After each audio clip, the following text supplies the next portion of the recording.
Good morning, Dan. How was your weekend? Hi Heather. It was the best. You know how much I have been looking forward to attending the Mercedes Benz Club Get-Together. Well, it was everything I dreamed about, and more. You're kidding me. You actually have been dreaming about it. That is pathetic. That car has become an obsession, Dan.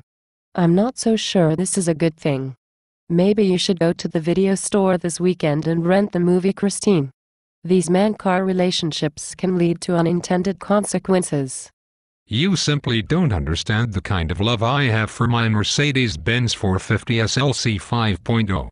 Unless you own one, there's no way you can fully appreciate the experience. So, what exactly happened at the get-together? I can't wait to hear the details. The host was Texas German Auto House, and they really know the meaning of hospitality. The facility is absolutely spotless, the staff is warm and friendly, and the owners could not have been nicer. I have not been there for service, but several of the members told me they are outstanding. I definitely got the impression that the customer is the priority at this shop. Well, Dan, if their shop was absolutely spotless, do you think there is a snowball's chance in hell that they would allow your leaky 5.0 in the door for service? I don't know. I haven't tried to make an appointment yet. I've been spending all summer working on some of the oil leaks. I think I've got most of them plugged off. There is one that I haven't been able to figure out. One of the guys on the Benz World discussion board named Nobby suggested I wire a rag under there to absorb the oil. That seems to have solved the problem. Why does it not surprise me that advice like that would come from a guy named Nobby? The dealership I take my new BMW to is spotless as well, Dan. It is actually more sanitary than my gynecologist's examination room. When you get the bill for your Mercedes from Texas Auto House, you'd better assume the position, cause it is going to hurt. If you catch my drift.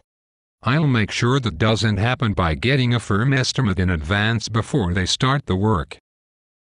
Good idea. Having seen your car, I think a second mortgage application might be in order as well. Well, back to my story. The event started at 10 a.m., but the first hour or so we just visited with each other. Around 11 we were treated to a beer tasting contest featuring a half-dozen German Oktoberfest beers. You beer drinkers would have loved this part. Next, I had the opportunity to enter a spark plug changing contest, but I decided to pass on that. I had a flashback to changing plugs in the 450 after half a dozen Bud Lights and had to use a thread chaser to get them back in. Did they have any giant soft pretzels, dumplings, cheese noodles, sausages, or roast chicken? Every year, Oktoberfest revelers eat over 500,000 roast chicken and roughly 120,000 pairs of pork sausages. Well, around noon we were served by a fabulous German chef who catered lunch of pork shank with sauce, sauerkraut, and a German stuffing ball, whose name I can't recall after sampling all the beer. For dessert we had apple strudel with vanilla sauce. That sounds like quite a spread. I wish I had taken you up on your invitation to go. Perhaps next year. Wait until you see the beautiful German beer stein I won as a door prize. It was way too nice to drink out of, so I put it in the cabinet with my coffee cup collection from around the world. I'll be looking forward to coming over during Christmas and seeing your collection. Maybe after a few drinks you might let me throw one back in the stein. I don't think that would be a good idea. After all, it is a virgin. No man or woman's lips have ever been pressed against the rim. I'm afraid that might depreciate its value. Sort of like a Mercedes, with no miles on it. Once you drive it out the door, the value drops like a rock. So, did you drive the Benz? Well, yes I did. I spent the last hour or so visiting with a few of the members about our cars. Only the host and one member, who happens to be the first Mercedes tech in Houston, had any idea what my car was or that they even existed. There were about 6 or 8 107s at the shop, but I think half of them belonged to customers. They looked like some really sweet rides. All of them were convertibles. You're kidding? You had a Mercedes Benz Club and none of them knew what a 450 SLC was? That was my first thought as well. Perhaps my car is truly rare, seeing as no one there knew what it was or had even seen one. Well, did you point them to the parking area and show them yours? I was going to, but after glancing around I realized I was the only one there with a car worth less than the beer stein I won as a door prize. Are you saying you were out of your element?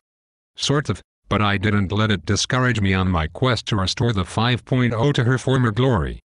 Well, at least you didn't have any issues with your car on your way. I wish that were true. It's a good thing you didn't go with me.